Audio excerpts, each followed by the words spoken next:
കൊൽക്കത്തയിൽ ബലാത്സംഗത്തിനിരയായ വിദ്യാർത്ഥിനി നേരിട്ടത് അതിക്രൂരമായ പീഡന ശ്രമത്തിനിടെ പെൺകുട്ടിക്ക് പാനിക് അറ്റാക്ക് ഉണ്ടായി. ശ്വാസം മുട്ടിയപ്പോൾ ഇൻഹേലർ നൽകി.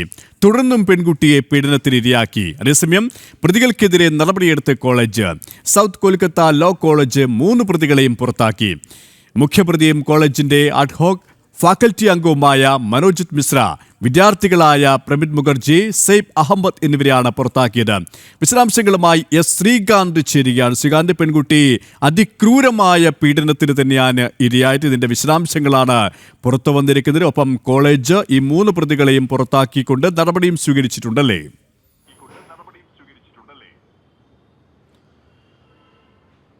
സുരേഷ്, ഇതിൽ ഞെട്ടിക്കുന്നത് എന്നൊന്നും പറഞ്ഞാൽ വാക്കുകൾ മതിയാകില്ല. കാരണം ഞാനിപ്പോൾ ആ പെൺകുട്ടിയുടെ മൊഴിയുടെ വിശദാംശത്തിലൂടെ ഒന്ന് ഓടിച്ചു പോവുകയായിരുന്നു. ഇത് അതിക്രൂരമെന്ന് പറഞ്ഞാലോ മൃഗീയമെന്ന് പറഞ്ഞാലോ മൃഗങ്ങൾക്ക് പോലും നാണക്കേടുണ്ടാക്കുന്ന തരത്തിലാണ് തൃണമൂൽ കോൺഗ്രസിൻ്റെ നേതാവ്, വിദ്യാർത്ഥി നേതാവ് മനോജിത് മിശ്രയും സംഘവും ആ പെൺകുട്ടിയെ പീഡിപ്പിച്ചത് എന്ന് മനസ്സിലാകും. അതായത് 7 മണിക്കൂറോളം സെക്യൂരിറ്റി ഗാർഡിൻ്റെ റൂമിൽ പെൺകുട്ടി പീഡനത്തിന് ഇരയായി. അത് മാത്രമല്ല, ഇതിനിടെ പാനിക് അറ്റാക്കും ശ്വാസതടസ്സവും ഈ കുട്ടിക്ക് അനുഭവപ്പെട്ടു എന്നുള്ളതാണ് പറയുന്നത്. പീഡിപ്പിക്കുന്നതിന് വേണ്ടി സെക്യൂരിറ്റി ഗാർഡിൻ്റെ റൂമിലേക്ക് ഈ പെൺകുട്ടിയെ കൊണ്ടുപോകുന്നതിന് മുൻപ് മെയിൻ ഗേറ്റ് അടച്ചുപൂട്ടി എന്നുള്ള കാര്യം പറയുന്നു. മനോജിത് മിശ്ര തുടർന്ന് ഈ പെൺകുട്ടിയോട് തൻ്റെ ലൈംഗിക ഇംഗിതത്തിന് വഴങ്ങണം എന്ന് അതിജീവിതയോട് ആവശ്യപ്പെട്ടു. കുതറിയൂടാൻ ശ്രമിച്ച പെൺകുട്ടിയെ വലിച്ചിഴച്ചാണ് ഈ റൂമിലേക്ക് കൊണ്ടുപോയതെന്ന് പറയുന്നു. ഉപദ്രവിക്കരുതെന്ന് പലതവണ പറഞ്ഞിട്ടും അവർ കേട്ടില്ല. അതുമാത്രമല്ല, ഏറ്റവും ഒടുവിൽ തന്നെ സമ്പൂർണ്ണമായും തന്നെ ഉപദ്രവിച്ചതിന് ശേഷം ആശുപത്രിയിലെങ്കിലും എത്തിക്കാൻ അവരോട് അപേക്ഷിച്ചു. പക്ഷേ അതും അവർ കേട്ടില്ല എന്ന് പറയുന്നു. താൻ മരിക്കാൻ പോവുകയാണെന്നും ഇൻഹേലറെങ്കിലും, ശ്വാസതടസ്സം കാരണം ഇൻഹേലറെങ്കിലും എടുത്തു തരൂ എന്നാവശ്യപ്പെട്ടപ്പോൾ പ്രതികളിൽ ഒരാൾ ഇൻഹേലർ എടുത്തു നൽകിയെന്നും പറയുന്നു.